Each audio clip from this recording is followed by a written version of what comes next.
This is called Structures of Water.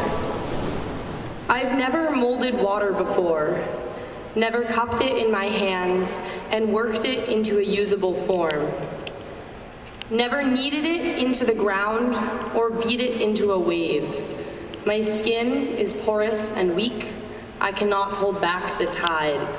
Yet I know, some way back, in a someday house, in a somewhere place, a some great-grandmother of mine operated machines of rain droplets, and a some great-grandfather of mine built cities of waves.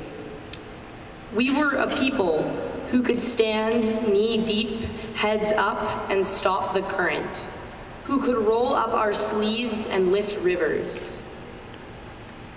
Now the oceans are rising, the seas are boiling, and I have only watered-down memories to build with. I don't have the power of work. My body is not a seawall, for there is work to be done. From rising seas and melting ice, we must build waves of change. The work of shifting power is squeaky and slow, still lacking cogs and gears. I wish holding back the tide was as easy as building a bridge, but I know we cannot rely on half steps and leaky truths to build a shelter. We must manufacture hope instead to turn the rushing current.